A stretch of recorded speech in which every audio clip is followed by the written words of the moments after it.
und die Werke der Tugend üben, um wahre Streiter Christi zu werden und das ewige Seelenheil zu erlangen. Im Namen des Vaters und des Sohnes und des Heiligen Geistes. Amen. Gelobt sei Jesus Christus in Ewigkeit. Amen. Au nom du Père et du Fils et du Saint-Esprit, ainsi soit-il. Bien chers fidèles, en ce 7e dimanche, après la Pentecôte, nous considérons la grande vérité que d'une part, sans la foi, les œuvres ne valent rien, mais la foi sans les œuvres ne vaut rien non plus. Il faut une foi vive et les œuvres accomplies dans cette foi vive, c'est-à-dire par la charité opérante, la charité qui agit. Voilà l'objet de l'enseignement de saint Paul à l'épître aux Romains. Comme dans toutes les autres épîtres, mais dans cette épître surtout, il enseigne la justification par le moyen de la foi en Jésus-Christ. Il enseigne que sans cette foi en Jésus-Christ, il n'y a absolument pas, et pour personne, le salut, ni pour les Juifs, ni pour les païens. Il les enseigne tous les deux. Ne croyez pas, vous, Juifs, que par le fait d'avoir pratiqué fidèlement la loi mosaïque, vous auriez mérité la justification. Pas du tout. Mais vous, païens, ne vous faites, vous non plus, des illusions. Non pas parce que ce n'était pas vous qui avez mis le Christ en croix, non pas parce que vous avez sondé des grandes profondeurs de la sagesse naturelle, c'est pas parce que vous avez pratiqué déjà une vertu une très haute, détachement, même mépris, n'est-ce pas, des richesses, des biens de ce monde pour vaquer à la méditation, pour ainsi dire. Ne vous faites pas illusion, c'est pas pour cela que vous avez mérité d'être justifié. Pensez d'être juste parce que sobre, parce que continent, parce que détaché des biens de ce monde. Pensez de pouvoir mériter pour cela la justification. Sachez-le bien, n'est pas moins odieux aux yeux de Dieu que non le luxurieux qui vit le péché avec effrontage et à ciel ouvert, comme le faisaient les Nicolaïtes par exemple. Ceux qui disaient de toute façon, puisque nous sommes rachetés, puisque nous sommes libérés du joug de ce mauvais monde, de cette matière, eh bien, nous pouvons mépriser la matière, non pas en renonçant à la matière, mais en la usant, en la abusant. Et en abusant la matière, nous la détruisons. Avec ce sophisme, ils se sont donnés à la ouverte luxure, échangeant entre eux les femmes et vivant dans le plus péché le plus vergogneux. Tous les deux extrêmes sont odieux aux yeux de Dieu. Non, tout le monde a besoin de la justification en Jésus-Christ, parce que c'est elle seule qui libère du joug de l'esclavage du péché. C'est le deuxième fruit de la justification qu'énumère saint Paul dans son épître. Après la paix avec Dieu et l'espoir de la future gloire, la libération du joug de la loi mosaïque, et n'est-ce pas la grâce, c'est-à-dire la vie divine, cette charité en nous qui est capable d'opérer. En ce jour-ci, il insiste surtout sur cette libération de l'esclavage du péché comme fruit, n'est-ce pas, de la justification. Et il s'adresse aux Romains, en grande partie des païens, avec l'expression humaine. Je m'adresse à vous avec des paroles, avec un langage humain, et je le fais à cause, dit-il, de votre faiblesse. Quelle est cette faiblesse? Nous l'avions médité ensemble dimanche dernier, lorsque nous avions rappelé les 4 blessures suite du péché originel. Ce péché qui a blessé nos facultés, les spirituelles, la raison et la volonté, et les facultés sensitives, c'est-à-dire la faculté qu'on appelle l'irascible, cette faculté sensitive qui nous permet d'affronter un bien qui nous apparaît difficilement à atteindre ou un mal qui nous apparaît difficile à éviter. Et puis la concupiscence qui nous porte vers un bien, on peut dire facile, et qui refuse simplement le mal et le fuit. Eh bien, Saint Paul prend cette blessure. Il parle de la faiblesse. Et cette faiblesse, c'est la blessure que porte notre appétit irascible, c'est-à-dire notre appétit qui nous rend capables d'affronter et de chercher un bien que difficilement à atteindre et éviter un mal bien que difficile à éviter. Pour votre faiblesse, afin que vous puissiez bien comprendre ce que cela veut dire, être libéré de l'esclavage du péché, afin que, chers Romains, vous puissiez évaluer et mesurer qu'est-ce qui est demandé de vous pour être effectivement libéré de l'esclavage du péché. Eh bien, je parle humainement. Je vous donne un exemple de réciprocité. Voyez, dans la même mesure où vous étiez esclave du péché et libre de la justice, eh bien dans la même mesure, maintenant vous devez être au contraire esclave de la liberté pour être affranchi du péché.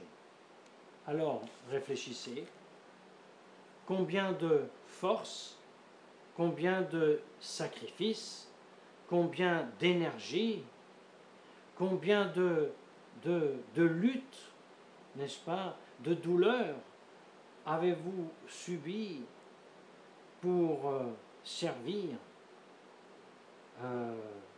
votre vaine gloire, votre avarice, votre luxure, votre gourmandise, votre jalousie,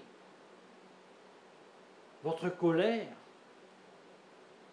Combien avez-vous souffert pour faire cela? Eh bien, sachez, je parle en humain, parce qu'en vérité, c'est infiniment plus. Mais le minimum que vous devez savoir, c'est que dans la même mesure, à la même tarif, au même emploi d'énergie, de force, de sacrifice, de douleur, de renoncement, vous devez servir le Christ. Mais voyez la consolante différence. Tandis que l'esclavage du péché et le service au péché est un service, un esclavage accompli par une âme qui est en forte détresse, en tristesse, en frustration. Et chaque fois que l'instant, le tout petit instant de plaisir est passé, la frustration, la tristesse augmente. Et même à la fin, le plaisir du vice devient pratiquement déjà un tourment. Tandis que le point de départ de l'esclavage de la justice, c'est la justice.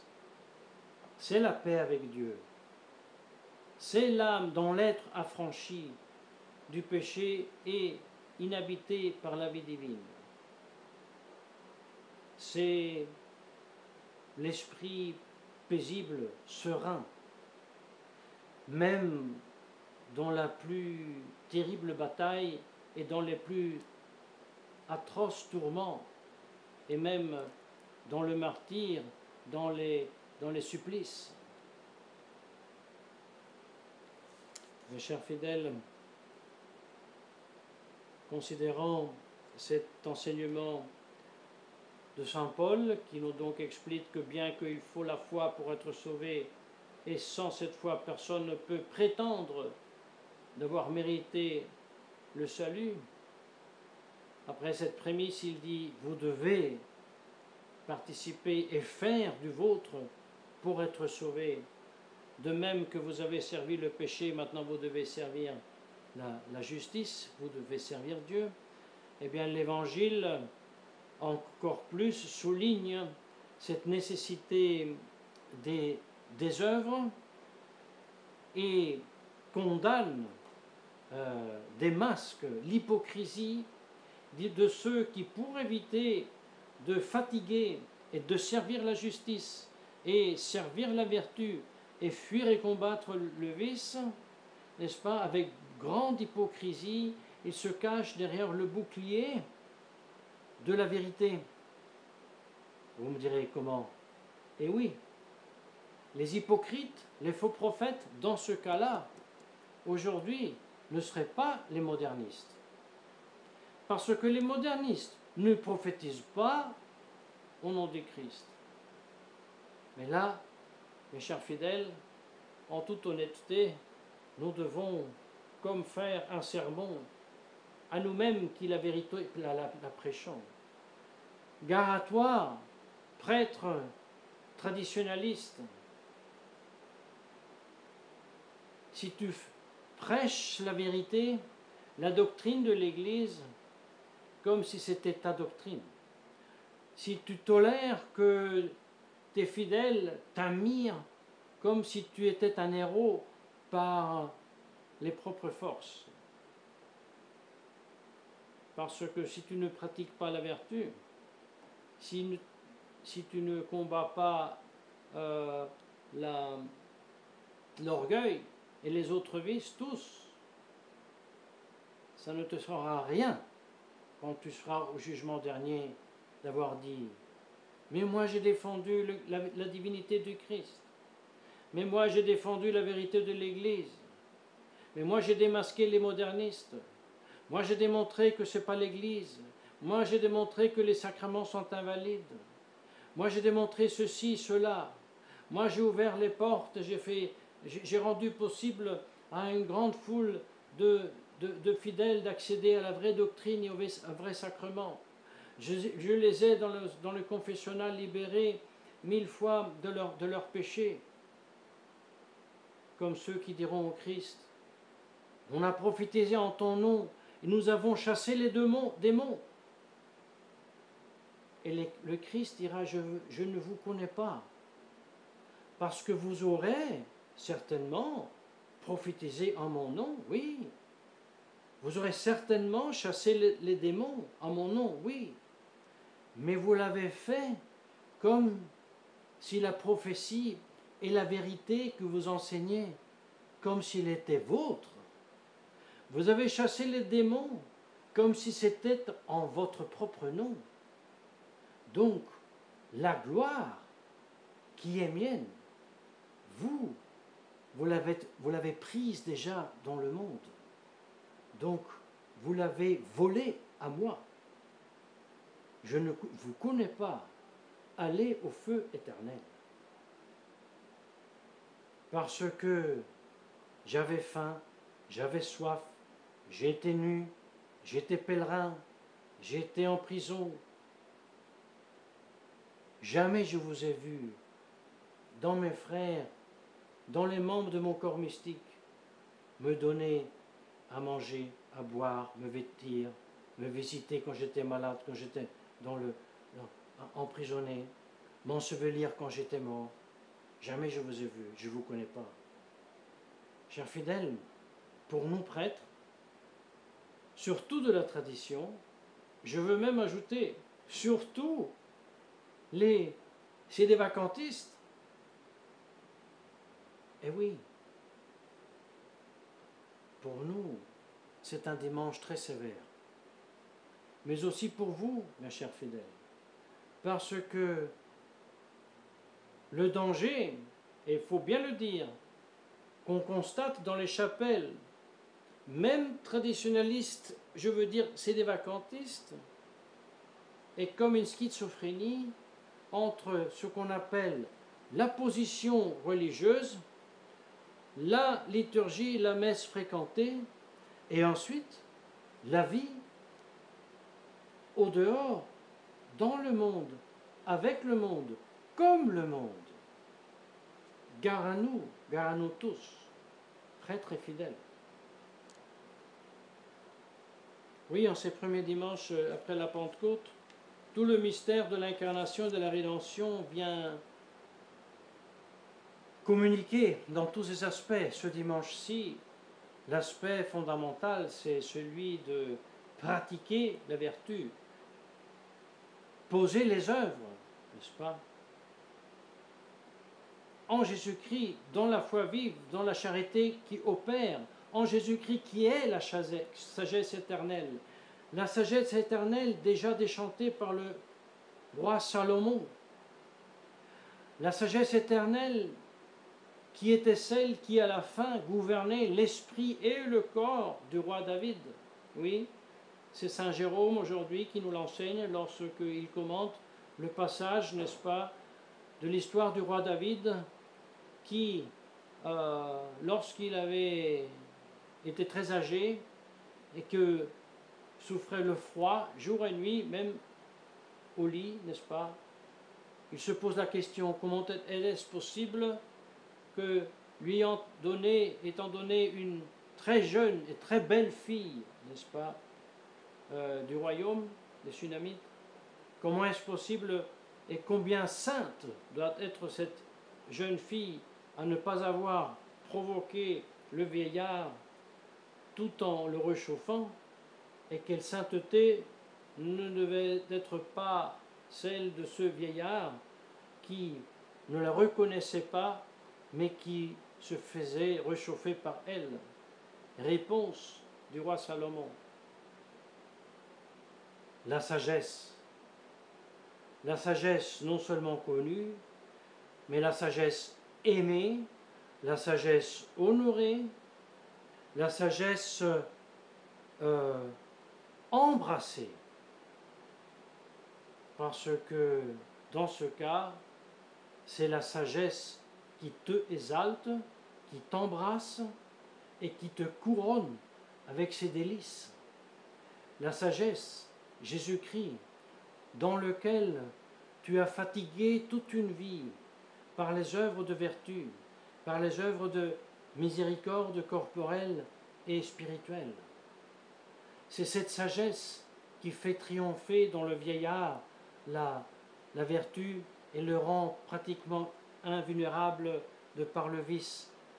Et Saint Jérôme, dans ce texte, il explique combien le jeune corps, quand il est encore en force, dans la bataille pour la vertu, dans la vertu contre le vice, passe les journées et la vie dans des nombreux jeûnes, dans des vigiles, dans des nuits passées à dormir sur le plancher, en beaucoup de voyages, en accueillant les pèlerins, en aidant les pauvres, en récitant instantanément avec persévérance les prières, visitant les malades et les souffrants, en travaillant de ses propres mains pour gagner l'argent à donner en aumône.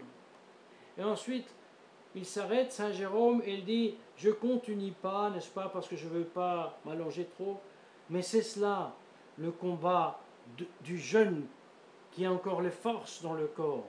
Quand ces forces périssent avec la vieillesse, reste seulement l'âme de cette vie vertueuse, la sagesse. Et dit-il, je ne veux pas dire que cette sagesse ne soit pas vive aussi dans le jeune, mais comme le bois vert, lorsqu'il est mis sur le feu cache la flamme par la fumée qui est propre au bois vert. De même, le jeûne qui fatigue est en continuelle bataille, en continuation sollicité par le vice, par la chair, par les tentations. Tandis que l'ancien laisse éclore d'une façon brillante cette sagesse parce qu'il n'a plus toutes ces batailles, à condition que cet ancien n'est pas un de ceux qui sont, dit Saint Jérôme, la plupart des anciens dans lesquels la sagesse est complètement, dit-il littéralement, pourrie. Nous pourrions penser à tant de catholiques qui avaient encore vécu la vraie foi, la vraie Église, et qui maintenant sont contents de battre les mains dans les messes charismatiques. En tout cas, bien chers fidèles, la grande leçon que nous devons tirer de ce dimanche, c'est faire un examen de conscience, nous poser la question, combien de temps, combien d'énergie, combien de force, combien de sacrifices, combien de sueur ai-je employé pour servir ma vaine gloire, la luxure, la gourmandise, l'avarice?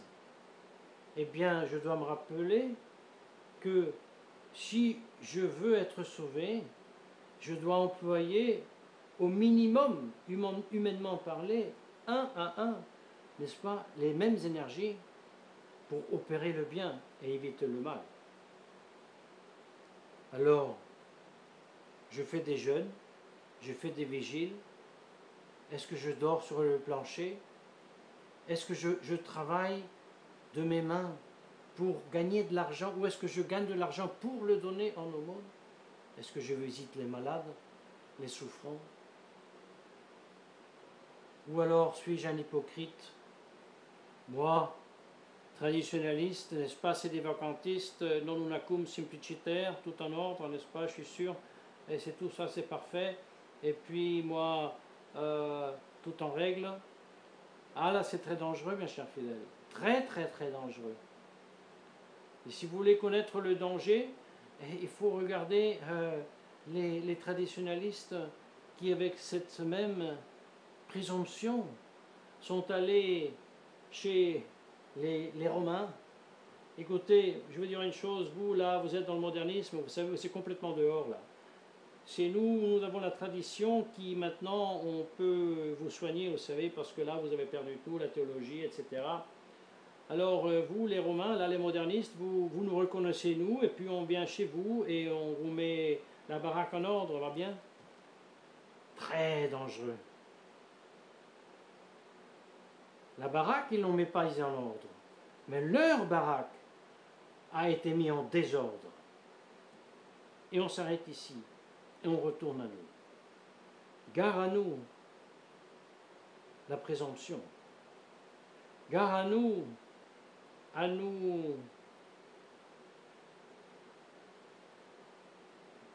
illusionner nous-mêmes en nous cachant derrière la vérité professée pour ne pas nous interroger sur la vertu pratiquée.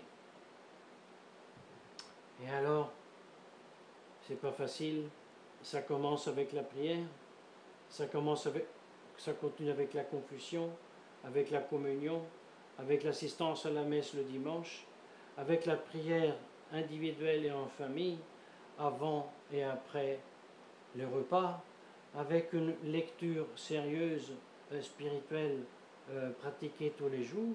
Rien que cela, mes chers fidèles, ça représente un quantum, pas peu, pour quelqu'un qui est dans le monde et qui travaille tous les jours. Mais ce quantum est le minimum, parce que considérer et paragonner au temps et à l'énergie employée autrefois pour vivre dans le péché, c'est rien. Que la très sainte Vierge Marie, mes chers fidèles, veuille nous obtenir la grâce que notre intelligence, notre volonté, notre appétit sensitif, sensible de l'irascible de la concupiscence soit guéri, soit nourri, soit fortifié par la grâce divine, c'est-à-dire par la charité, c'est-à-dire par le Saint-Esprit, celui qui procède du Père et du Fils. Donc, que nous puissions nous sanctifier en Jésus-Christ, qui pour cela il s'est fait homme, pour avoir une connexion avec notre nature et pour pouvoir nous transmettre cette vie divine, afin qu'elle soit déclinée dans la vie quotidienne, dans notre âme, dans notre corps de chacun d'entre nous, pour notre salut, pour la paix de nos âmes, pour goûter déjà les délices de la joie chrétienne en ce monde et pour obtenir la gloire éternelle dans l'autre, au nom du Père et du Fils et du Saint-Esprit.